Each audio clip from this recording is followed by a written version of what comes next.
Hello and good day to you, my beautiful friends. I do hope you are well.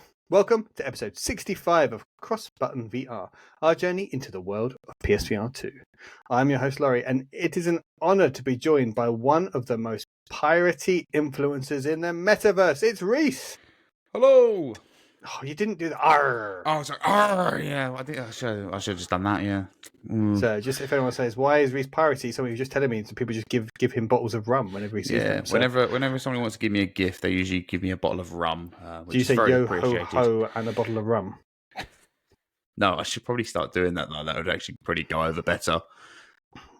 And Yeah. just thank you for the rum, but You might get even more rum then. Even yeah, more. no. Anytime someone wants to drop me a gift, rum is what I get. So send him some rum. Well, I like whiskey. Yeah. You like rum. I do like whiskey as well, but of course you do. Of course you do. Just them. You're a smart man. Have you had a good day, Reese? I have. How about you? Oh, it's been a busy one. I've been running around. I don't work Friday, so I've been running around everywhere with the kids. Every time I get somewhere, I feel like it's time to leave and get to the next place. I've just been in a non-stop kind of day. So this is the first time I've really sat down all day, Reese. So I've been looking forward to come talk to me. Oh, it's amazing. Yeah, well, isn't this it? is nice. We have to chill out. We have a chat. We have a muck about, and it's a nice way to end my Friday. And have you got a whiskey with you? Because now I'm going to be disappointed if you don't. I just haven't water, I'm afraid. I should have brought a beer out with me because it's quite warm up here, and I could actually kill for a beer right now. But I shall we'll wrap this up, and then I should go and probably open a can of something. Oh, Sounds now good. I'm thinking if I've got anything. Actually, no. I think there is one thing. I think there's at least one can in the fridge, so we'll be okay. Anyway, enough about my drinking problems, or not. My non-drinking problems, as it were. Right, drinking problem. Yeah. I'm just going to just talk because I just need to find a bit of news. This is some breaking news. A bit of news. There's a lot of news this week, I'm sure of it. But let me just quickly adjust my mic. Did you say there's a lot of news? Yeah. Okay, you adjust your mic. Enough, yeah. It was a bit low, so I feel like it needs to be right in front of my face. No, I'm joking. Oh, yeah. Otherwise, Ben comes to do the edit. If our sound is not right, then it'll tell us. Like, you need to like get your finger like that, and you need to make sure it's that distance away from your mouth. I'm like, yes, Ben. Sorry, Ben. Yeah. So, yeah. All right, are we ready? Yeah, sorry, good audience. to go. Ben can edit this bit out in post. It's fine. He doesn't mind. He won't. Okay, anyway, so the breaking news that we've had tonight is there is a new Astro Bot game expected to be announced within the next 15 days. Not the next 2 weeks, the next 15 days. Yeah, they was very specific with that. According to some leaky type person. Apparently, part of the game is set. I'm now reading Wario64's Twitter. Part of the game is set in a desert environment, which I don't think we had in the previous Astro Bot game, did we? And one of the new characters is a fennec fox in the form of a robot. That sounds intriguing. There's a random detail. That sounds like it's such a random detail. You think it must be true because that's like they've managed to see a picture or something from it. I wouldn't make up a detail like that, so it does feel a bit like... Exactly, yeah. It's some weird thing. It's a bit specific. Now, the other annoying part of this rumour, which you're not going to like, it's seemingly it is a PS5 game and not a PSVR2 game. Yeah. How do you feel about that? That can't be a thing. If that How happens... do you feel about that? Right, when I read it, I believe I saw a parody post of it first before you sent the one that you sent. So I was like, oh, people just messed around on Twitter. And then you sent that one. I was like, oh, okay, that's what they were messing around off of. And when I read it's not VR, I was like, Astro started in VR. Okay. And I get that he's now become bigger than it, but I feel like it still deserves to be a hybrid game. I don't mind if it's a hybrid game, but it needs to be VR.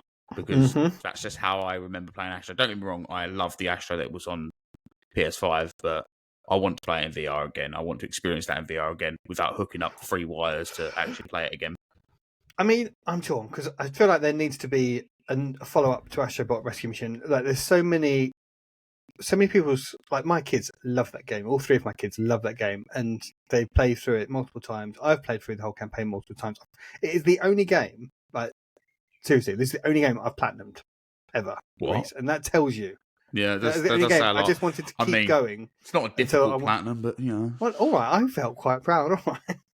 No, I didn't feel proud. I just loved it, playing it so much. I was just like, yeah, I'll just keep it. If there's anything else that I need to find. Because it is, you just have to find everything, don't you, and fill up the museum. Yeah, it was just a really good game as well. Basically, just fill out that museum. And obviously, being a long-time PlayStation fanboy, I was like, keen to just get all the bits of TAT to go in, all the digital museum stuff. And I just loved you could run around it and interact with everything. And in that museum, you've got the PSVR 1 headset, and in that headset, it plays, of course, Astro Bot. Yes. I mean, so I can absolutely see why they need a follow-up to it, because that game is so beloved. And if they just did it on PSVR 2, you'd have 60 million PlayStation 5 owners who can't play it, because you've probably only got like 1 million of them, or maybe 2 million at a push that have got PSVR 2.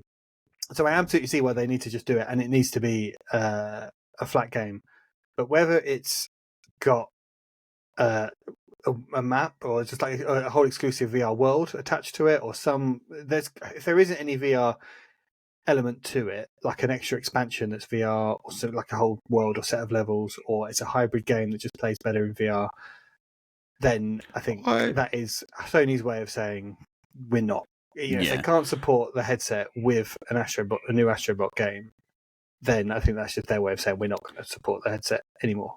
I think the way you word it as well, like with just having maybe like exclusive levels to VR, I think I'd be happy with that as well. Not because I'm like fan of exclusivity. It's just more of, I remember when Concrete Genie did that, and I felt like I was getting this extra part of the game that was just, it was just something, it's something that only you could experience if you had the VR. Concrete Genie. Concrete Genie. It's such a good game.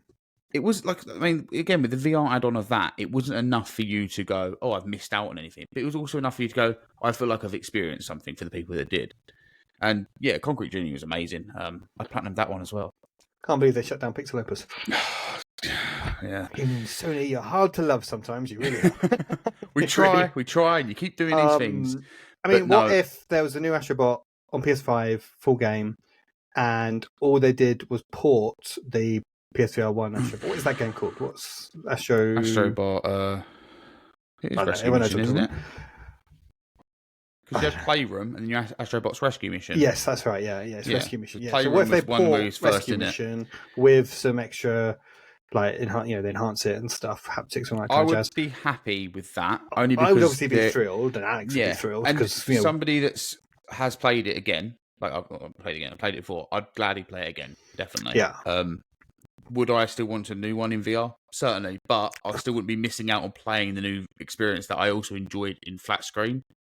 So, I mean, if they did do that and say, oh, they show the trailer and go, also, we're bringing Rescue Mission back to PSVR 1, porting it to PSVR 2, I'd be thrilled with that, just simply because there is a lot of people that missed out on that, and I think a lot of people need to experience it to give them that oomph to want to play VR. So, I kind of want both. I want another flat Astro Bot, and I want to experience. I just want to play Rescue Mission. I'd be happy with that, but I want a new Rescue Mission as well. Basically, I basically want to play 3 new Astro Bot games. I want to play Rescue Mission, I want to play Rescue Mission 2, and I want to play Playroom 2. Could you imagine, though, this leak was just for one of the games? There is actually 3 games. They're porting Rescue Mission. Not going to be other. But it does make me think, if they're saying it's going to be within the next 2 weeks, hopefully that means we'll get the showcase in the next couple of weeks. Because you've got to think that's got to be if they don't have any new big franchises in, like you've got a Wars or your Uncharted or whatever, Last of Us, a new Astro Bot for this holiday season could be a really popular, good. I think that would be a system seller. It would. It'd be enough to push, and I think as well, it's like we said before, there's not anything to cross the two between PSVR 1 and PSVR 2. I mean, yes, you have Switchback, but on a level that's not exactly the same as Rush of Blood. So, I mean, you don't really have a system where you look at it and you go, oh, I want to play the sequel of that. Because whereas Rush of Blood isn't really a sequel of Switchback, it's 2 different universes. Whereas, like, if they did an Astro Bot in the same world and same thing like that, you might go, oh, I love the first one, I want to play that again. It might make people that own the PSVR 1 who haven't upgraded yet to go out and get the PSVR 2. And, I mean, even if it only sells another 100 systems of it, it's still worth it because it'll make them experience other games on the system as well for the try that they haven't tried yet. Yeah, and even if they don't sell any more systems, I feel like you fucking owe us, Sony. Come on, we bought a headset to play games like Astro Bot on. Like, you fucking owe us games like this. So even the existing people that bought one, they might not sell that many copies, but it's like, I don't give a shit, Tony. You made this headset and sold it to to people with the understanding and expectation there was going to be some level of first-party support. And I think an Astro Bot game is the bare minimum of what people expect now, frankly. Yeah, I'd say, so when me and my partner pre-ordered our PSVR2s, we were obviously looking forward to Firewall, which unfortunately turned out the way Move on. But we also was looking forward, and we kind of, 99% sure in our mind that within the year, another Astro Bot game was going to get announced, because that was another game that we both loved playing. Obviously, it wasn't multiplayer, but we both played it separately, and we both really enjoyed it. It's one that she still remembers to this day, and obviously, when she recently got a Quest, why she was so excited to get Max Mustard, because it's so similar in them senses, and she wanted to play a game like that again. So we were both hyped, and just in our mind, we was like, oh, obviously, sooner or later, Astro Bot's going to come, and we've not heard nothing. And I do feel like from the early day one buyers, it's like we was kind of expecting this the first year, and we're still waiting. They are kind of still waiting. Like we are carrying the platform. Anyway, let's not dwell on it, because it's going to be old news very soon. Like, hopefully we'll get an announcement. And we'll talk about it again in a week or 2 weeks, or maybe if it's 15 days, 3 weeks time. I'm sure the leak will get debunked in like the next 2 hours, and what we've said here will be irrelevant. So that would be really embarrassing, wouldn't it? Yeah, it would be. But at least we threw our thoughts into episode. It. Yeah, well, it's a little time capsule. You reminded me when you say about you and your partner waiting for a new Astro Bot. I remember when I got the Switch, I didn't know what the library was going to be like on the Switch. This is like back in 2017, and I thought, oh, it's all right, because they'll have the virtual console on there, and there's a load of old Zelda games on the virtual console that I want to play. So I'm sure I'll be able to play those on day one, because of course, why wouldn't they have the virtual console on there? Fucking 6 years later, fucking Majora's Mask came to the Switch Online service. I finally got to play it. I was like, it's just fucking 6 years. Did they release the virtual console straight away? No, they didn't have it on there at all. That's my point. Yeah, because that was one of the reasons why I was first. I need to go on the NX podcast to make jokes like that. To tell stories like that. Oh, right. Sorry. I had to literally dust my Switch today. There you go. That proves to you how much I use the thing. All right, Max. That's another little deep cut there. Anyway, let's move on. I'm sure we'll talk about Astro in a few weeks' time. Or Max. Yeah, Max has been pumping out the tunes. He's doing some great work. Entertaining us all in our WhatsApp with this new theme song. Yeah, some good content there for people. Okay, next bit of news. We've got a date for Sushi Ben. I'm gutted Ben is not here tonight to discuss Sushi Ben, but maybe next week. So it comes out on Tuesday, the 28th of May, which is the day this episode drops. So if you weren't aware of that, you're listening to this first thing in the morning when we put this episode out, you think, that means tonight I can go and play Sushi Ben. So yeah, Good for you. Go give it a play. This very high regarded. Well, yeah, is it though? Because it's a funny one. Because it's been on Quest since I want to say October, but I've only seen one review of it by. Remind me who it is. Friend of the show. VR Realm. VR Realm. Yeah, it's a good review. I really like the very in depth as well with VR Realm's reviews. Gave it 9 out of 10 or 90 out of 100. Yeah, he does percentage 100-point scale. Yeah, so but I mean, really well regarded, and it looks great, and it's got a new blog post on the PlayStation blog written by the technical director Brian Edward Hicks of the Big Brain Studios. And it just gives some more details of the game, and there's a video trailer and stuff on there that is worth looking at. But yeah, I'm looking forward to this after having read it. It was vaguely aware of it, but I wasn't really sure what to expect with it. But yeah, the fact that they just describe it as this kind of narrative, story-driven game. It's like, that's what I want. More story-driven games. I want more narrative. Yeah, it's not an very adventure game, manga-esque. It's just kind of mini game. You're running a sushi restaurant. You have to do favors for everyone in the town so that they come to your sushi restaurant, and it's kind of a bit wholesome. It's bit of a manga story. It's a bit of a kind of a graphic adventure kind of thing, but in VR, I guess, is how you'd be. It seems to be very much a focus on the story, and it's written by the mad genius that did Hato for Boyfriend, Hato Moa. And Hato for Boyfriend, I haven't played it, but I've played that. Have you? I've played it, yeah. So when I talked about that before, Alex and Ben just laughed. They had no idea what it was. I was like, it's a pigeon dating sim, and they're like, what the fuck? Yeah, it sounds completely mad, but it's quite like it's like when you look at it, you think of the exact same thing, because both games are just completely out there and wacky. And I remember when we I don't know if it's the first time we saw the trailer, but it was at the VR showcase at EGX, and this game came on, and you saw the businessman get turned into a motorcycle, and that stuck with me since then. It was such a random thing, and like to anyone to think of that as a thing in a game just blows my mind. Yeah. But yeah, it's silly. So yeah, definitely one to keep an eye on, I think. Yeah, I think it's been enhanced since the Quest. It's got better visuals and haptics and stuff. So I really like this one. So I want to. The Quest Store reviews are quite good at it as well. So I mean, yeah, it does seem like a lot of people that have bought the game and reviewed it on the Quest Store, because Quest Store has like its own little review section where you can type up your reviews and things like that. So it does seem a lot of people that have purchased it, played it, and seem to be enjoying it as well. So well, we'll be giving that. I think we are due to get some codes for that one, so I will be keen to play it and give our thoughts on our next episode. Certainly. Moving on, let's talk about the ever reliable for regular news drops, Walkabout Minigolf. And I've got to say, when you never know what they're going to do next, and once again they do a new announcement of what they're doing, where they're going next with it, you'll be like, okay, I did not see that coming. This next one is an Elvis themed course. Amazing.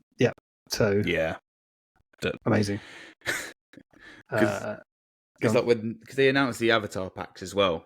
Yes, obviously the three of them. You got the Fraggle Rock, Dark Crystal, and Exploding Kittens. So when I first read it and I saw the picture of like Dark Crystal, I was like, oh, it's going to be a Dark Crystal course. So I was like, oh wait, that's just an Avatar pack. And then I read that it was an Elvis one. I was like, oh, okay. I was kind of feel like a Dark Crystal one would be really good. But then they've already done Labyrinth, which is a bit similar in a sense, isn't it? So, I mean, yeah, I don't know what to expect from this one at all. Like, I have no idea. I've no, like the whole Viva Los Elvis thing. It's before my time. So these Avatar packs, there's one for Elvis as well, and they are $1.99, and you basically get custom heads that are in the theme of the world as well. So it's not a huge thing, but it's just to be a fun way to personalize the game, and it's just like $2. It's like nothing, basically, is it? And they've said that it's just for the cost of the license for them. I don't think they're doing it to make money. Licensing fee probably. It's just funny, just to you'll be able to have. Like I can't think of any Fraggles names, but you could just have like the head of a Fraggle, which would be quite funny. No, I just remember the theme song. That's stuck with me. I just think it'd be really funny going around like an Elvis course with all of us looking like Elvis impersonators with presumably like an Elvis mask and the hair and stuff. It would be awesome. I feel like a CBVR stream with us all doing an Elvis impression while we're wearing Elvis heads. They're also doing some free packs to go with that as well, just with different animals and stuff that you can be. So they're adding some new free packs that you can get as well. So nice. That's cool. The Elvis course, I think it's 2025 they've dated it. So that's a bit of a shame. And then the Wallace and Gromit one this year, that's not out yet, is it? The Wallace and Gromit No, it's not out yet. That's one that I am excited to play because that's ripe childhood content there. Like I remember that from like just sitting there watching it as a kid. So for me, that's just going to be pure nostalgia, and I think it's going to give me that same feeling that the Labyrinth one gave me. So I'm looking forward to that one, definitely. Walkabout Minigolf, that's got to be top. Well, it's definitely my top 5 games. Yeah, I think it's got to be top on anyone's list just for the simple reasons. One, the sheer amount of content, and two, when you play it with friends or even on your own, it's so much fun. Obviously, more so with friends. Saying that, have you seen GamertagVR put out a video today on his YouTube, his top 20 games on the headset? And I don't think it featured Walkabout Minigolf. But I went through it. It's a really good list. Like the 20 games, all really good games. Did you just see what his number one? I did not. I watched half of the video and then I lost signal on my phone when I was on the bus. So enlighten me. Imagine you on the bus watching your GamerTag video. No, it was Resident Evil 4 Remake. It's his number one. Oh, okay. Number one choice. And I'm like, I'm really looking forward to playing that now because obviously of all the bangers that were going through the list and stuff. I was like, oh God, I've got that to play. Brilliant. I'm sorry, that's cool. But going through his list, there were loads of games on there that I wouldn't have. Loads of like shooty bang bang shite, as Alex would say. Lots of stuff. You would love his list because it's like Breachers and Pavlov and all that kind of stuff. Yeah, I think I got to the part where it was just I saw Breachers and then it froze a little bit. So I don't know where Breachers was on the list. But yeah, my list would be very, very different. I've got stuff like Walkabout I'd have on there. I'm trying to think what games I had that he didn't. Obviously, my mind's gone completely blank now. I can't think of a single thing. The Last Clockwinder, go on my list. Another I've still not Fisherman's played that. Tale. You speak really highly of that. Oh yeah, we love the Last Clockwinder in this house. I'd agree with you with Fisherman's Tale. I think I would put the first one on my list over the second one personally. That's a conversation for another day there, Reese. We're gonna really see. the second one, only VR game that's made me cry. I don't. I enjoyed the second one. It was just the controls of the hand that was it. Yeah, it was a bit. Made janky. it a bit. Yeah, I'll give you that. It was a bit of a janky The story fucker. was really good, but I just enjoyed the first one with how situated it was. Your man Gamertag though, no fucking Synth Riders on his list. Apologies, GamertagVR, if I've missed. Well, I watched I might have forgotten. I don't think there was any Synth Riders. Before Your Eyes, that's not on there. Probably not my list either, but there's loads of stuff. Probably wouldn't be on mine, but it was a good game. Well, Alex and Ben, they love it. Room VR, that would probably be on my list, especially in my top 20. So that is such a good one. But there's so many games on there that, I think. But people say you don't get games on there. There's not enough games on it, and I think we're very fortunate. We get codes to play and to talk about. But if you're an average person, I can't imagine buying 20 games for like the PS5. I've had for like 4 years, and I've probably bought, I don't know, a dozen games for, and obviously they're much longer games than VR games. But like I can easily bought a lot of VR 20 games on the first week. I could easily recommend these are 20 games that you go out and buy these games. These are all solid recommendations. There's so much variety as well. So anyway, what were we talking about? Walkabout Minigolf. It should be on Gamertag's list. But other than that, it's a good list. Gamertag's going to comment now. He'll be like, "What do you mean it should be there?" Like, hey, we love it when people comment. Turn around like it's not on your list because you haven't played it with us. That's probably why. So if you played it with me and you saw how bad I was at golf, you would probably have a good laugh. So that's probably why it's not on there.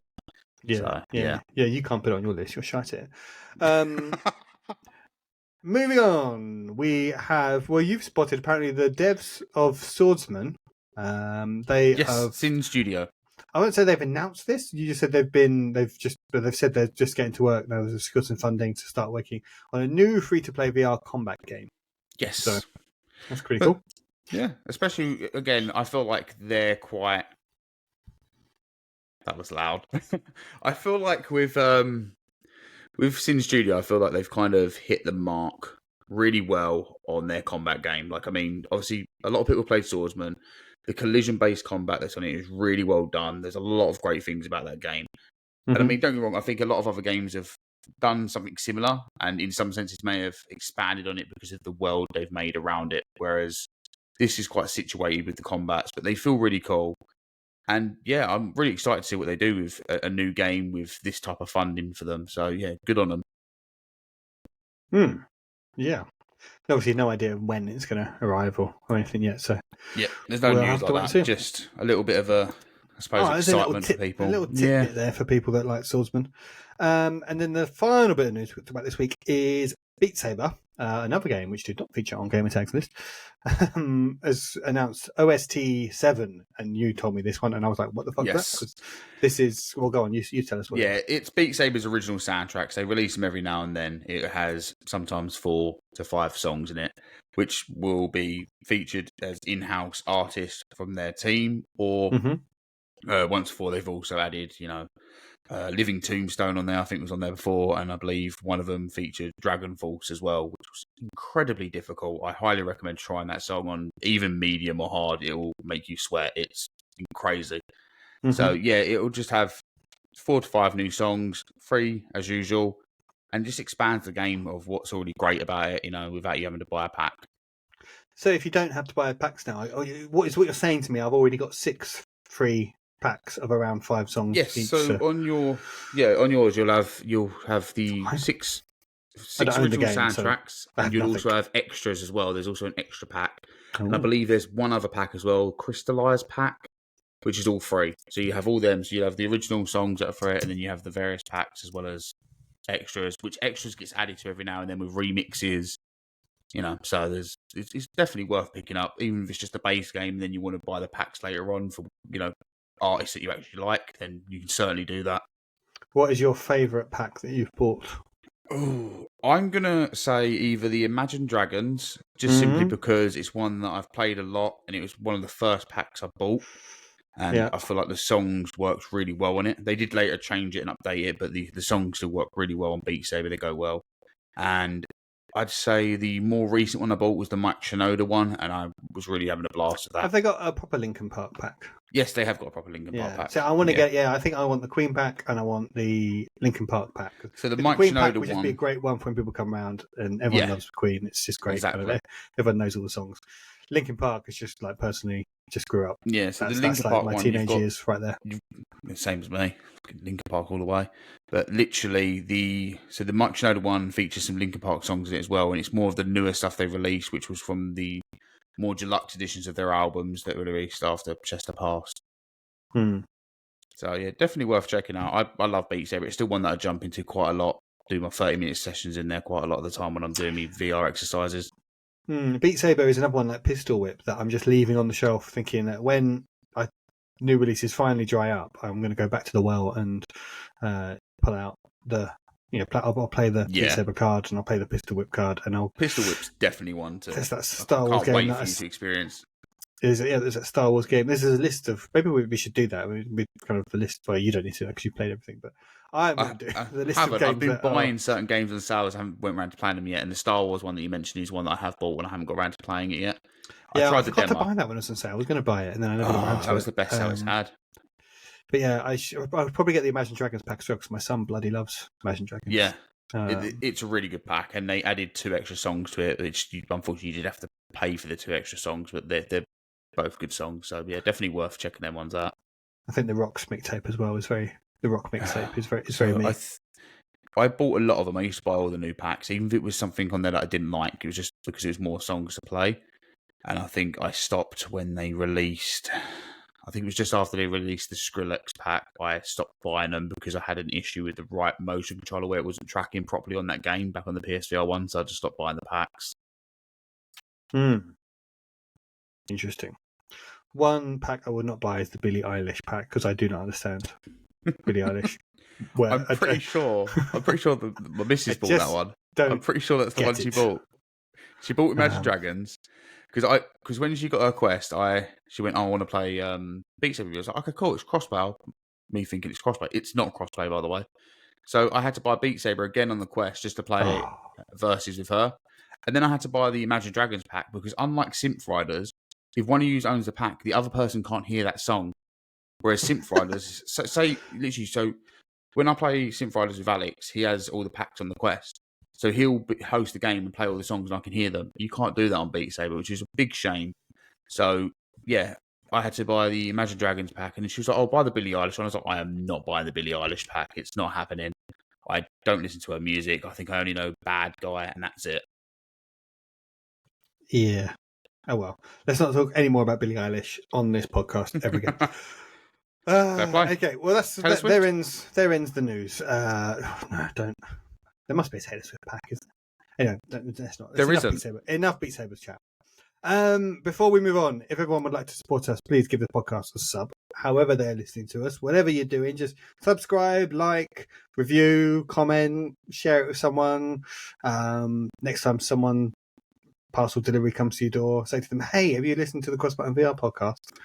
I'm going to do that to my next time Amazon turns up. Actually, no, they run away from the door. If you ask, we've got some stickers we can send. You can give out stickers to people if you want on our behalf. Forget the fact there is an election on. Don't go knocking on doors for any of the political parties. Just start door knocking for CBVR, please. And once you've done that, you can join our Discord and say hello to everyone. Probably do that first, actually. Probably do that first. Do that one first. If you're at that stage, you probably should be in the Discord by now.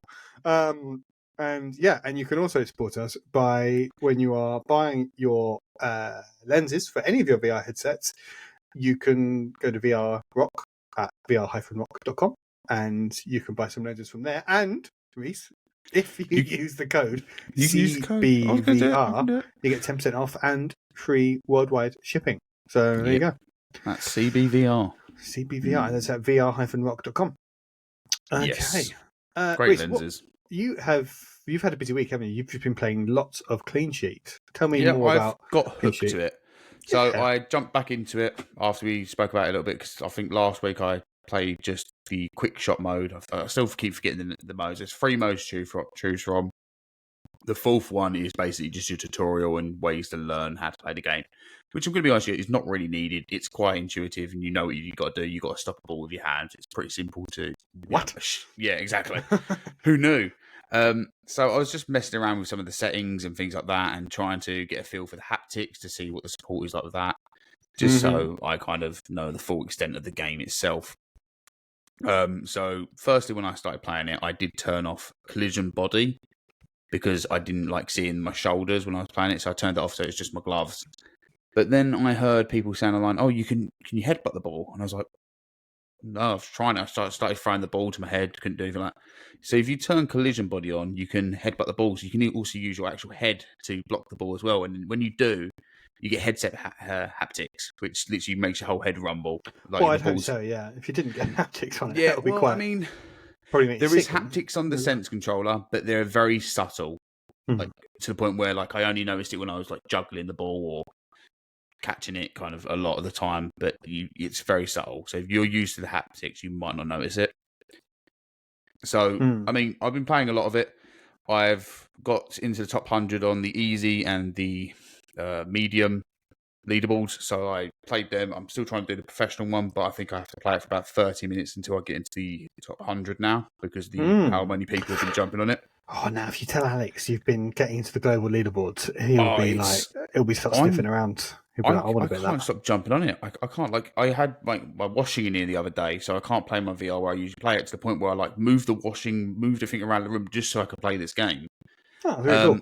So there's also another mode which is set play, and on that one it will play out scenarios of footballers shooting the ball towards you, and they'll pass it around, headbutt it in, all that kind of stuff for you to save the ball to these scenarios, which is pretty good because you don't know who's going to take the shot, so you're kind of looking at each one as it's going along, which I thought was really cool. And they feel really well done. Like, it does actually feel like you've got these footballers in front of you who's taking these shots, so props to them for that. I imagine it'd be so cool as well for people that play football a lot, and like, because a lot of kids especially are just obsessed by, they live, breathe, and they eat, sleep, die, repeat football.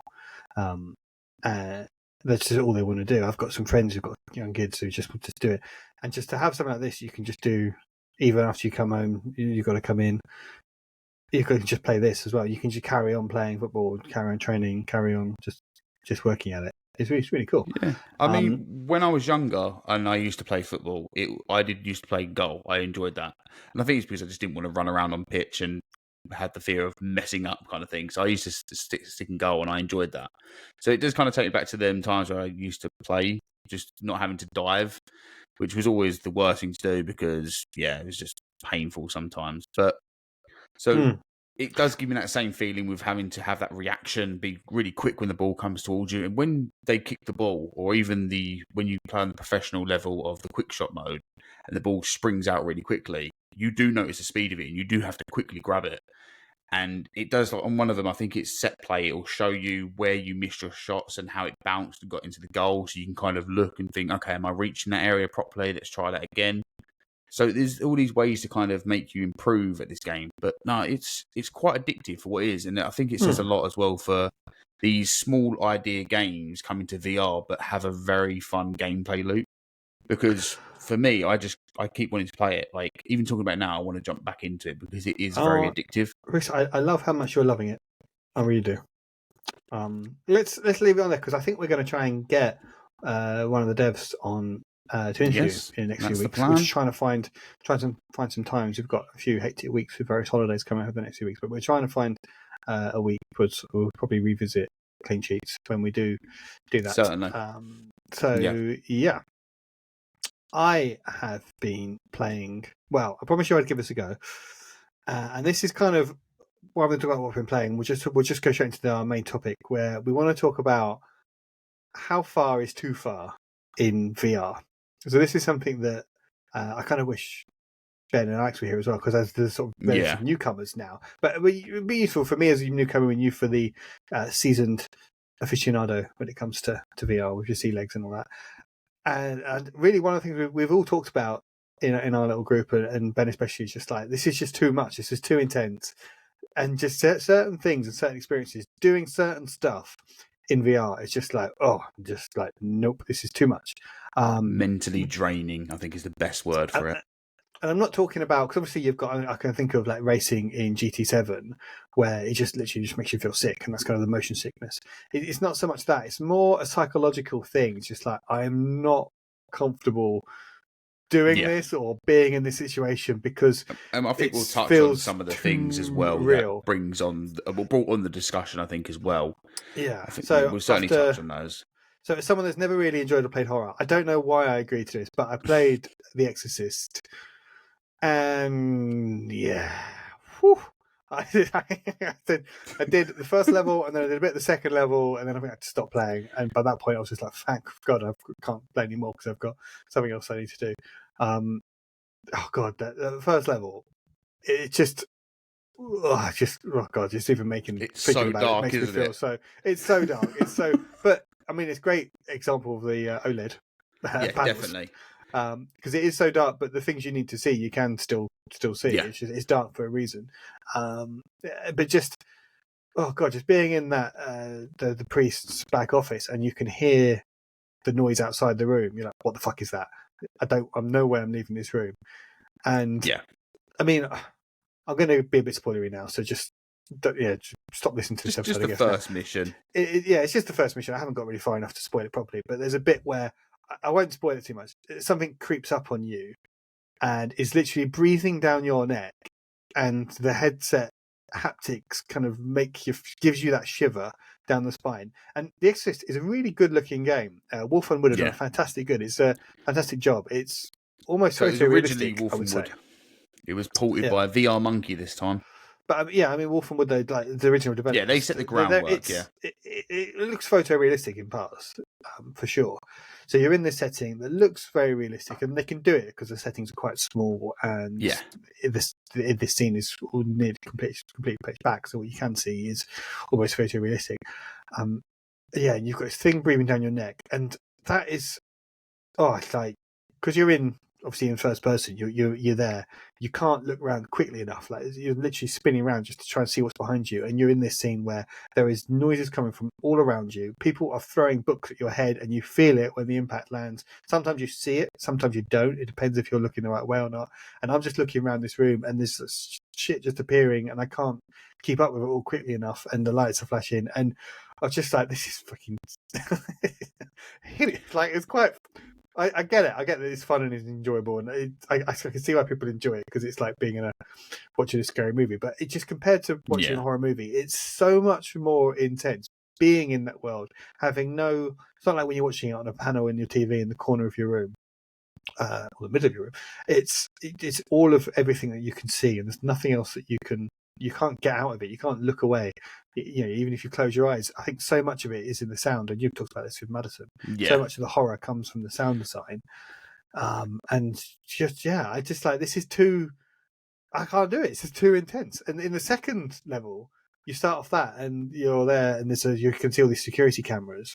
I won't say too much, but I don't want to get too specific. I don't want to spoil things. But you can just hear this woman crying on one of them, and it's the most unnerving, horrible thing that you can just hear crying. And then on the intercom as well, you can hear it. And is it someone screaming, or is it just static, or like interference over the intercom, or is it scream? You can't quite tell what it is that you're hearing. And it's just so unnerving, and it's just like really put me on edge, and really gave me the heebie-jeebies. Reese, it gave me the heebie-jeebies.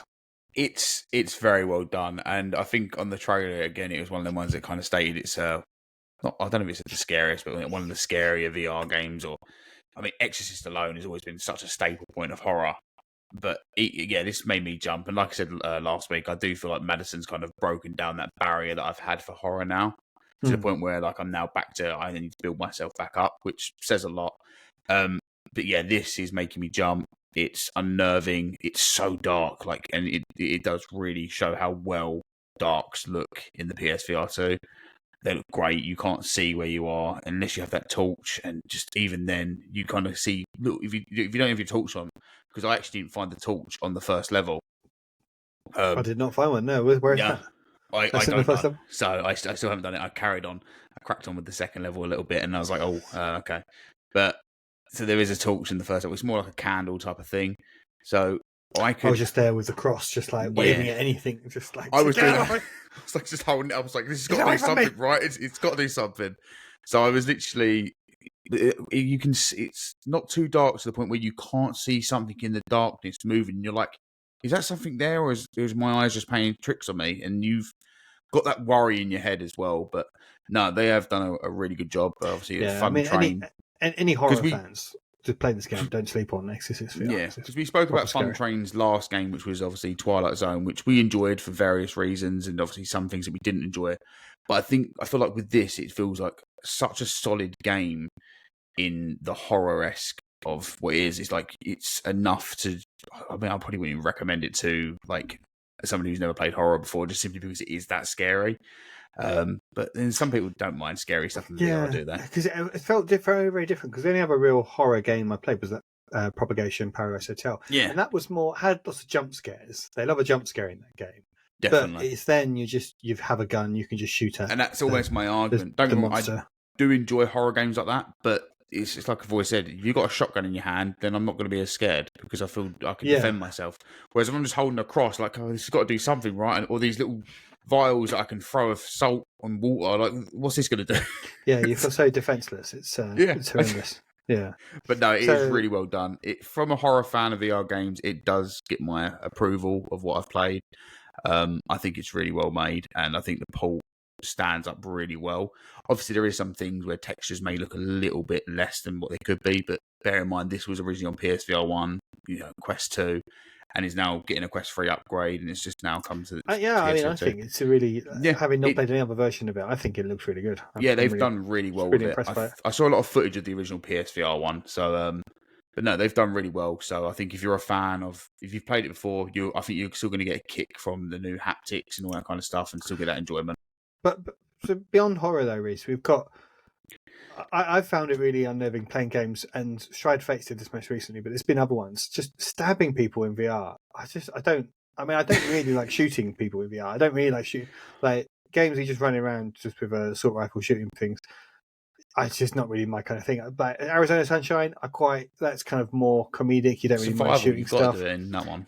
It's just more comedy. It's just so over the top and silly. It's just the violence against zombies doesn't really count somehow. But Stride Fates, where you're supposed to sneak up and stab someone in the neck. It's just like, I don't like doing this. This is unpleasant. Yeah. This doesn't make me feel good about myself playing. Like, I don't know, just because it's so real, and it kind of makes you think, is this like, I don't know. It feels real when the knife bounces off the head.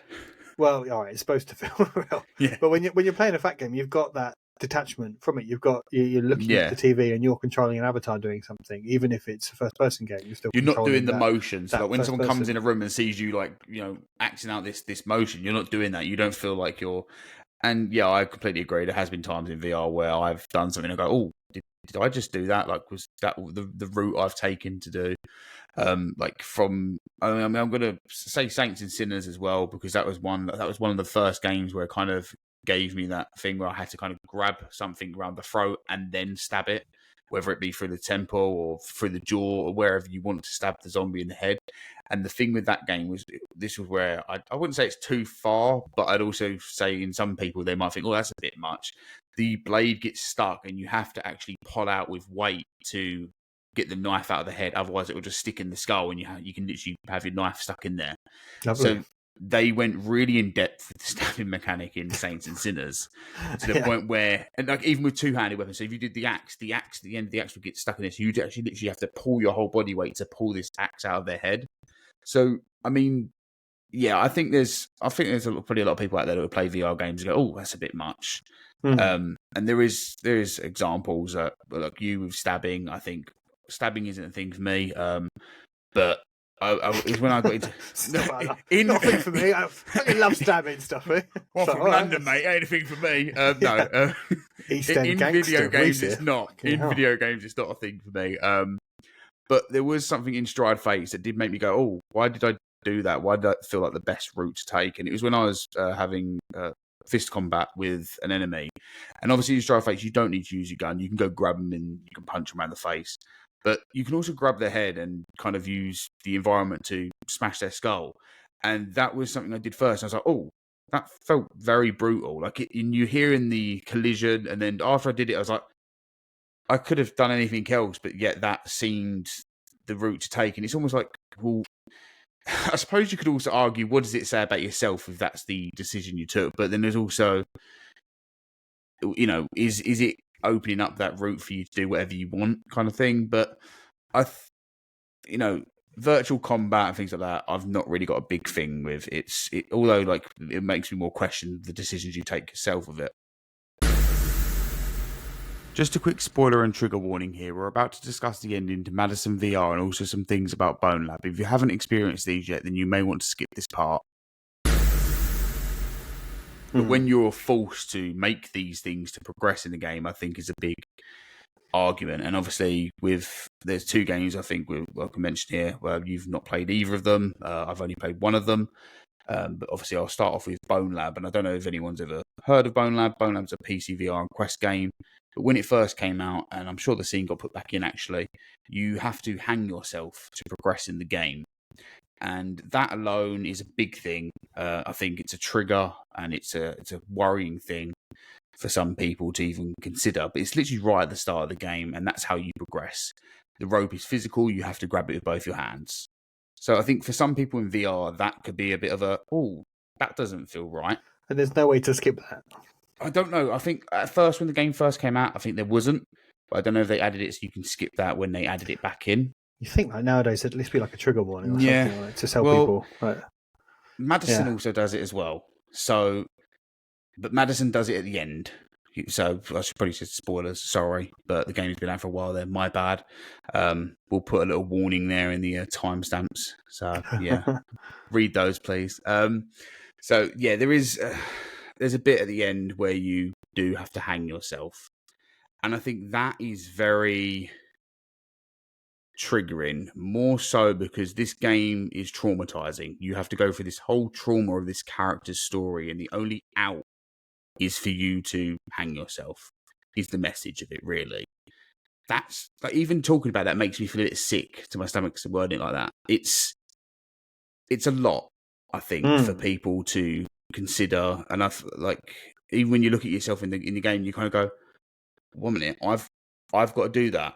That's after all this, that's what you're making me do. And I think it's a very big worrying thing that some games are doing this. And even talking about it just feels a bit weird. But yeah, because I mean, you will have people playing it who are troubled and do have mental health issues, and going through that, it's like the developer wouldn't want to spoil their own game, but it feels like there needs to be a bit more responsibility on. I feel like because VR is just so much more like almost like wish fulfillment in a way, or it's so much more realistic. Like you do feel you're in danger more, you're under threat more when you're playing these games, these horror games. You do feel much more exposed, and you could be snuck up on, and it just kind of makes things come to life more. So games where you have to harm yourself, is that really the right thing to be doing? Is that too far? It feels like it probably is. I feel like that is to me. I feel like combat in games and things like that, it's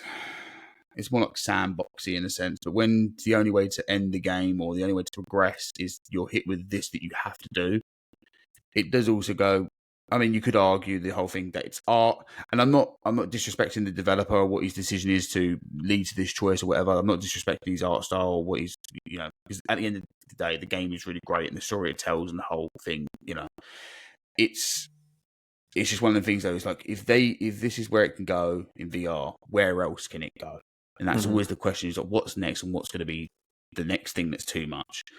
So, I mean, I could argue that even back on Resident Evil 7, when you first saw your hand get cut off, was a bit like, oh, that's, that you visually seeing his hand get sawn off. But at the same point, you was playing that in a dual shock, so you didn't feel like you had your hand up there to kind of block your face. It kind of broke that immersion.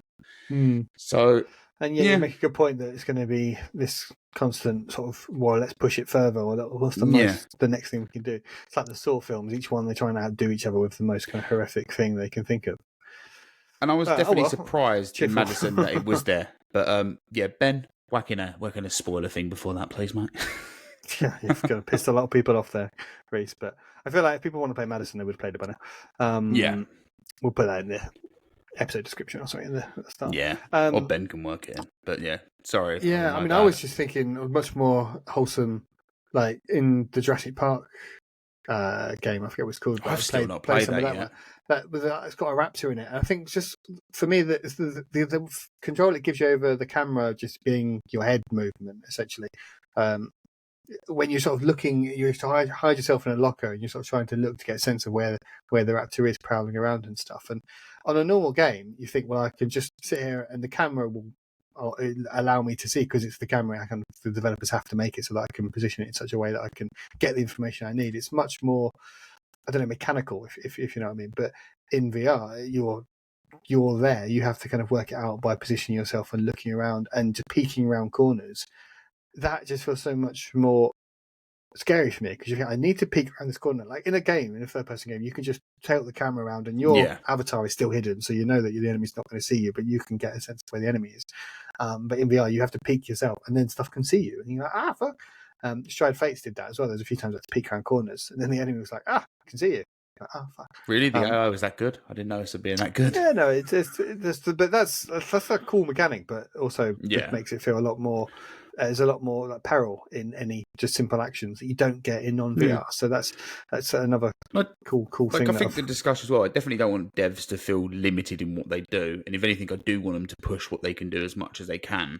But I think there should also be the ability if there is something that serious or that topic that you touched on, for them to go, okay, you can skip this part, because I have spoken to people before about obviously the stuff with the nooses and things like that, and some of them have said, "Oh, I didn't play it because of that." And there is people that will not play the game because of that. So it's one of the things to consider in both senses. Or at least give a trigger warning. Like, it's not even mentioned. So I'm just one of the reasons I want to talk about this week. I have been playing pretty much non-stop Hellblade 2. I am very obsessed by Hellblade 2. I absolutely love it. I think it's brilliant. And playing it, I was like, God, this game would be great in VR. But then I'm like, but would it voices. Actually? Would it be? Yeah, having those voices, because you have to play the game with headphones, so you kind of hear the voices as you would in VR anyway. But in first person, I can't decide whether or not it would be too much and too intense, or if it would be brilliant. I don't know. But the game it's not for everyone, but it's definitely for me. It's my sort of thing, and it would work. I think it's quite a short 6-7 hour game. Yeah, so I've seen some people say 6. I've seen some people say 11. It's varied. I think 11. Wow, it's a good sort of VR length sort of game. And playing it, I was like, this would work mechanically in VR, so it'd be cool. And obviously, Microsoft's never going to port it to VR, but it made me think it would be really cool. But no, cool. I think that would work. The first one was obviously the camera angle VR, but yeah, I mean, I'm sure PC modders will mod it into VR. Oh yeah, I think they already have actually. I think they already have done it. Yeah, I did see a video. Yeah, God, that opening scene as well. It's just so intense. I've not played it yet. I'm contemplating getting the Game Pass set up on my Quest just to try it. That's how much I want to play it. I really enjoyed the first one. Yeah, that is pretty cool. You don't have an Xbox, but yet you can sub to Game Pass and play it on the Quest. That is pretty great awesome. idea. Yeah, good shout, Xbox. Whoever did that. Yeah. Oh well. Cool. Well, let's wrap things up there, Reese. Unless you've got any final pearls of wisdom or final spoilers you want to give away for any games? All right. Okay. I made a mistake. I'm still new to this podcasting malarkey. Okay. No, we'll figure something out there. It's fine. Don't worry about it. Well, everyone, thank you for listening. If you have enjoyed this episode, we'd love it if you could please tell your family and friends all about us. And if you'd like to get more involved, drop into our Discord and say hello. Well, I've been your host, Laurie. This guy here has been Reese, and we will see you again next time. Until then, it's goodbye.